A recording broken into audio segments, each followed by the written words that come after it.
Hi, thanks for watching my video. In this video I'm going to show you how to rebuild your clutch slave on a Ducati Superbike. If you liked the video, please do hit the thumbs up button for me.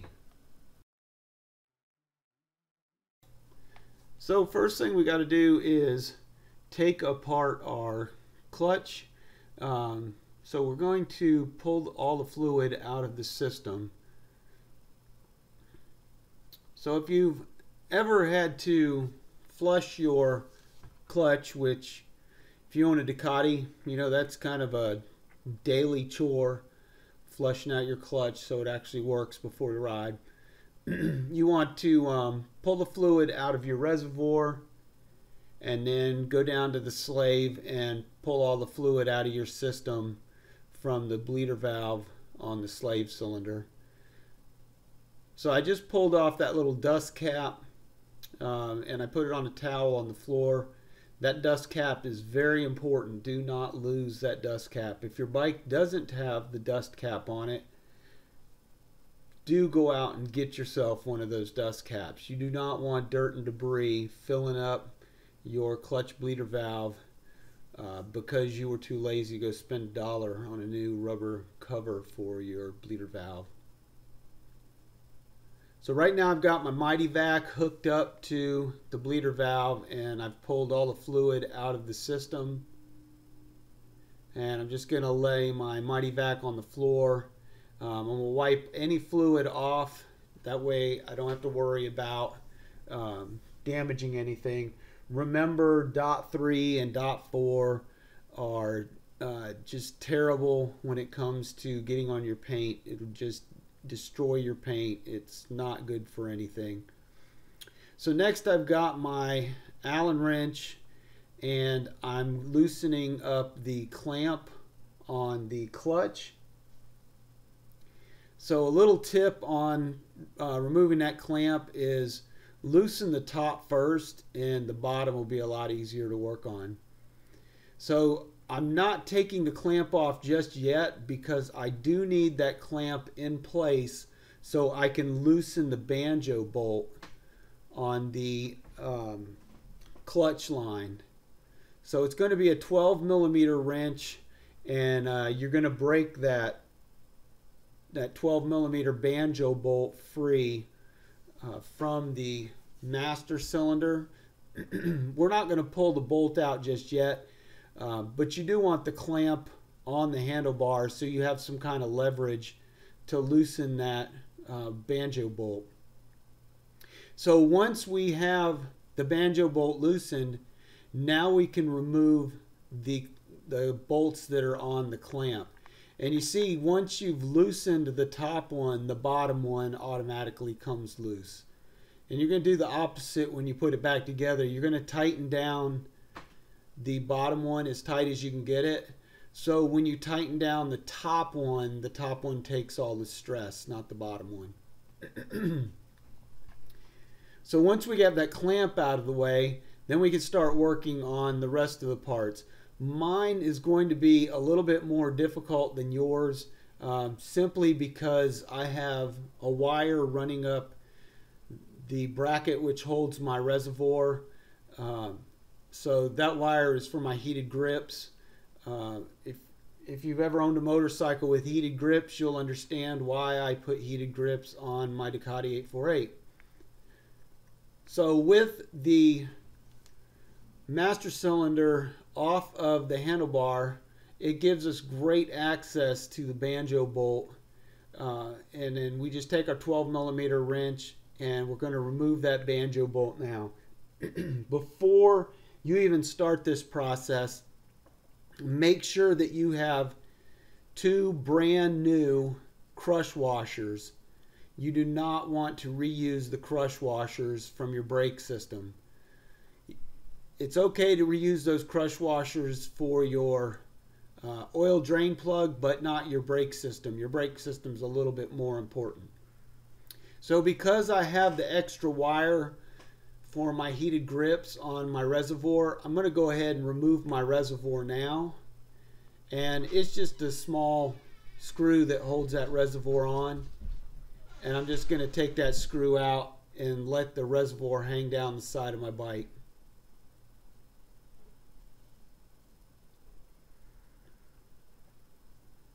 So there's the screw out.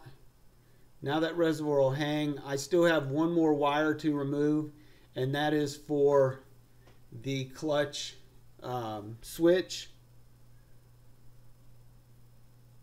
So that switch just, tells the motorcycle that yes, the clutch is either engaged or disengaged. If you're trying to start the motorcycle in gear, that's what the clutch switch is for. Let you start the bike up if it's in first gear. So with the vice grips, I'm going to loosen the hose clamp, which holds my reservoir onto the master cylinder. So I'm just going to wiggle that hose clamp up to a narrow part of the hose, and then that hose will slide right off the reservoir. So now the reservoir is out of the way. And then with a tiny screwdriver, you're just gently, and I mean gently, going to pry that switch off of your master. There's just two little holes that this switch kind of rests in. There's nothing really holding it there. So be careful. Make sure you don't break that little plastic switch when you're popping it off of there. So now we've got our master off, and now it's time to take it apart. So I've got a 10mm wrench, and I'm going to remove the lock nut, which holds the pivot for the lever. So the lock nut is really what's doing all the work. This pivot bolt that's in there, it really doesn't have to be that tight. So when you put it back in, and you're just going to put it in snug, that way it'll twist right out. You don't have to worry about it vibrating out, because that lock nut, when you snug that lock nut up on the other side, it's going to hold that bolt in place forever and always.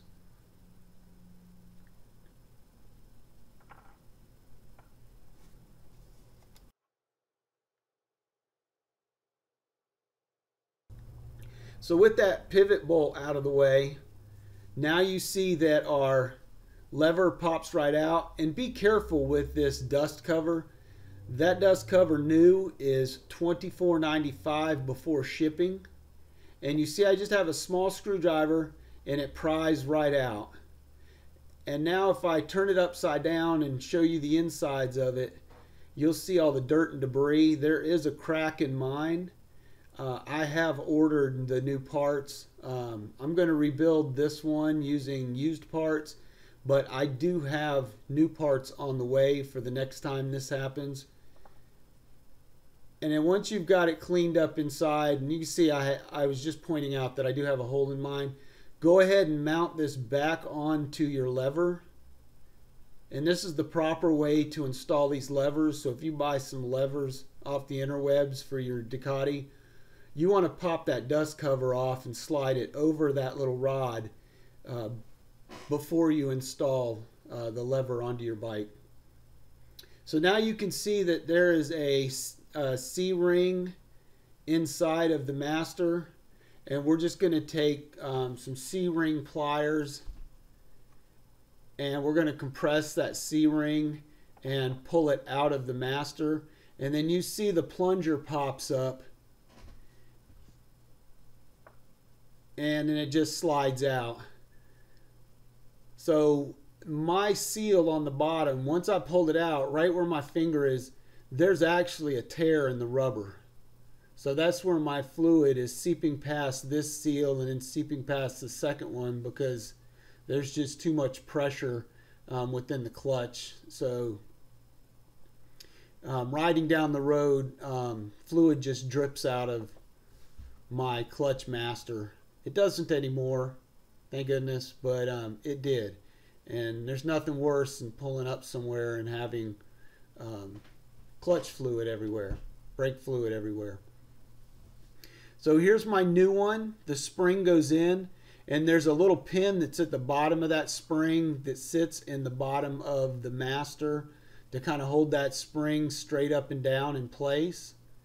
And then you want to make sure that your master is fairly clean.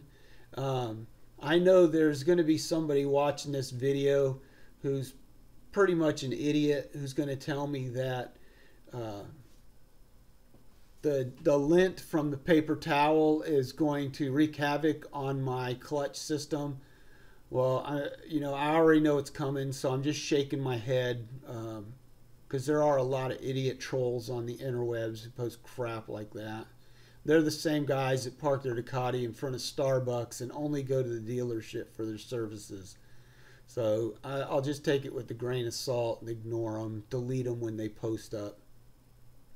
So with that plunger in place, now we got to get that C-ring back into its little retainer. So this part is a little difficult. So when you compress it, you can get the C-ring down into the hole, but you're not going to be able to get it into the ridge where the C-ring lives. So get it in the best you can, and then come back with your screwdriver, as I am right here. And I'm just going to start at one side, and I'm going to push the C-ring down until it clicks. And unfortunately, my video editing software really sucks, so I have to mute the audio from the camera. It doesn't line up the sounds, but you can hear it as I push that screwdriver around the C-ring. That C-clip snaps into place as I push it down. So each time I push down on the screwdriver, you hear a click where that ring drops into place. And then once it's all lined up, you're pretty much good to go.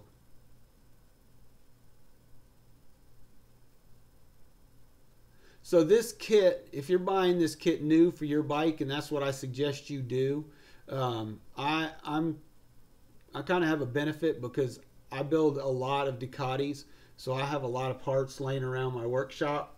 So I have a couple extra master cylinders just laying in one of my parts drawers. So I had one off a low mileage 1098, so that's where I got these parts from, and that one from the 1098 is what I'll rebuild when my parts come. But for $80 you can buy the plunger, the new dust seal, a new C-ring, I think some lubricants or something come with it. So I'll rebuild that other master and put it in a Ziploc bag, have it ready for the next time this happens. My 848 is currently at 64,500 miles, almost 65,000 miles, and my Slave finally went. So that's pretty good odds. If your bike sits outside, or you're out in the weather, or you don't maintain your bike very well, then this problem could happen to you probably even sooner. I do a pretty good job of maintaining my bikes. I'm constantly working on them. If I see something's about to fail, I go ahead and I fix the problem before I have a failure. That way I'm not stranded out in the mountains somewhere with no cell service, wondering how I'm going to get a trailer and a ride home. So you kind of got to wiggle that lever around to get it to fit into the master. But once you've got it lined up, that little bolt that holds your lever into place, it'll fall right through the lever, and then just line it up, tighten it down. It doesn't have to be super tight. You just got to line it up. Clean off the marine grease. So I use marine grease on pretty much everything. Right now I'm pushing my dust cover back into the master. Very important to keep the dirt out of that master cylinder. So if you're looking down at your clutch or your brake lever and you see tears in your dust cover, consider going ahead and buying the kit to rebuild them. You can buy the kits online, gothamcycles.com. My buddy Mike will hook you up So you can reach out to him. Sometimes I find his stuff is cheaper on eBay, so I just go ahead and buy through eBay and save $5, $6, $10, something like that. And then once we get our nut down, we want to tighten that nut so our little pivot bolt doesn't work its way out, and it won't. And then make sure you wipe everything down, because you want to get all this dot 4 off of your master cylinder before you put it back on the bike.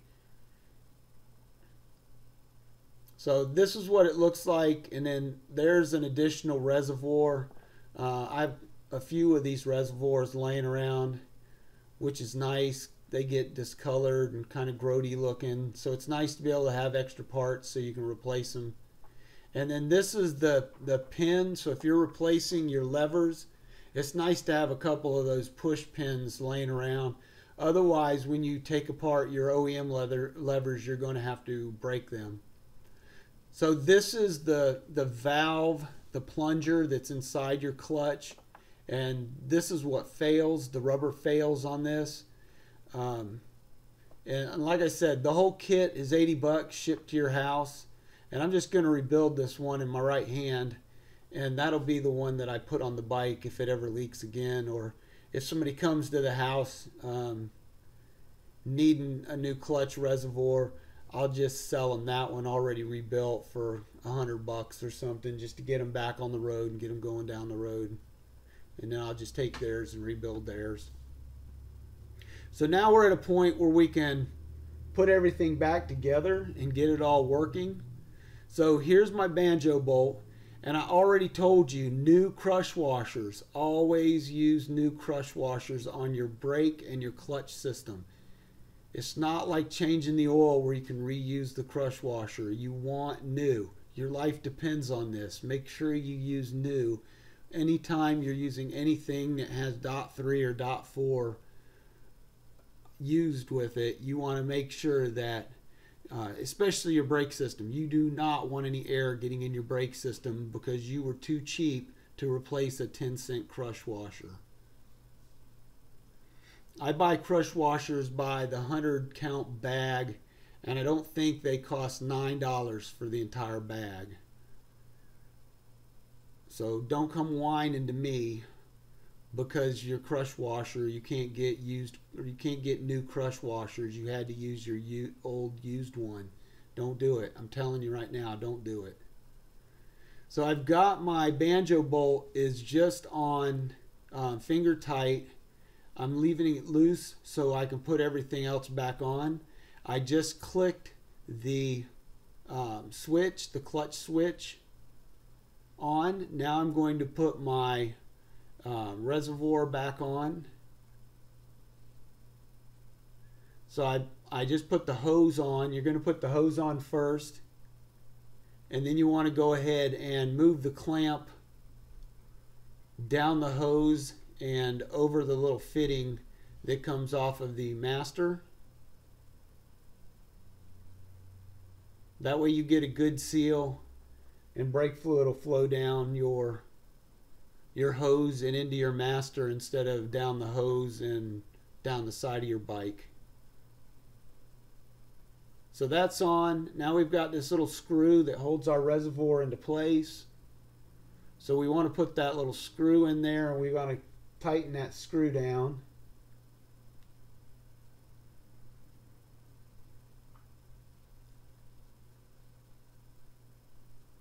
And this all goes together just the way it came apart. So pretty much in the same order that you took your bike apart is how you're going to put it together. And this really is an easy job. It might be a little bit time consuming. I'm going to say start to finish, I've probably got a half hour into this job. But really a half hour is not that bad. If I were doing this for somebody, I probably would charge them about $400 to do this job. So $400 for a half hour job plus parts, that's pretty good. Or $400 including parts. So I figure when it's all said and done, I would have had made about $250. So that's not bad for an hour's worth of work. They don't have to know it only took an hour. So now you see I'm putting my clamp bolt back in. On the clamp it does say up. Make sure that up arrow is pointing up, and put your bottom screw in first and then do the top screw. Then come back with your Allen wrench or your T-handle. I prefer a T-handle, they're just easier to use. And just get the bottom bolt snug. It doesn't have to be mega torqued down. Just get it snug, because the tightness is going to come from the top one, and it's a lot easier to get your wrench into the top bolt than it is to get it into the bottom bolt.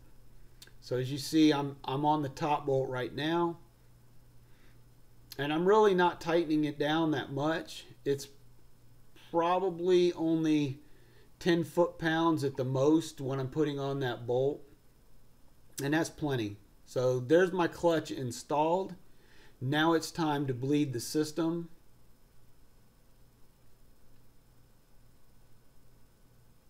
So once we get the banjo bolt tight, don't forget to do that banjo bolt or you'll be coming back later.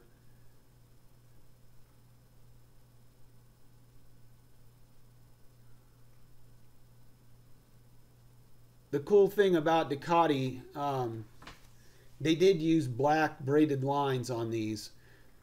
I went ahead and I replaced my brake lines because I hate having that brake line where it runs down to the caliper and then there's another line that runs across the fender to the other caliper. So I replaced those with Galfer braided lines, so I have two coming off my master brake. But there's already black braided lines on the Ducati, so that's kind of a bonus. So I'm using just regular Bel-Ray .4 motorcycle brake fluid. I don't have really a favorite on what kind of .4 that I use. I use this kind because it was $3 for the container. So whenever I can get .4 on sale, I buy it. I can't tell the difference. It all tastes the same to me. So here we are with the Mighty Vac, and I pumped it up and opened up the valve. Then I pump it up again, open the valve, pump it up again, open the valve, and I'm watching the reservoir, and when the reservoir gets down below the low line, that's when I stop. So I'm going to pull 3 pumps through this. So I'm going to top it off again. So I just did 3, I'm going to do 4. So I just topped off my reservoir, and I'm going to pull one more time. I'm going to pull fluid through the slave just to make sure that I've got a good stream of fluid from the top to the bottom. So at this point, I wouldn't expect the clutch to work. So if this is as far as you get bleeding your clutch system, I wouldn't expect your clutch to work. If it does work, it is not working properly. So once we've got the fluid pulled down to the slave, just go ahead and tighten up your bleeder valve. Put your dust cap back on the bleeder valve. That's very important. We're done at the bottom. We're going to top off our reservoir. So I'm going to take it almost to the top, and I'm going to pull out enough fluid so it gets down below the high level. This is the important bleeder valve here. So once you get the air out of your master, your clutch, your brake will work flawlessly. A lot of guys contact me, tell me their clutch isn't working right, their brakes aren't feeling right, and they had no clue. I don't know how you miss that riding down the road, looking down at your controls. I don't know how you miss a bleeder valve right on top of your master cylinder. But if you pull enough fluid to get your reservoir just below the full line, remember you don't want it on the full line. You want to have a little bit of air in your reservoir. But get it below the full line, once you're done there, your clutch is going to have perfect pull to it. So I wish you could see, but just from me grabbing my clutch and pulling it back, I've done it enough times that I know that my clutch pull is perfect for a Ducati. So that clutch is good. Now I can put everything back together. Again, very important. Put your dust cap on the master and then put your cover on. So it goes diaphragm, then there's a little plastic ring, and then the plastic cap screws on top of that. And we're pretty much done with this job. So we're good to go. At this point, all I can say is go out and ride. You will know within 25-30 miles if your clutch is leaking again, especially if you're using your clutch a lot, because there will be little droplets. So thanks for watching my video, and please hit that thumbs up button.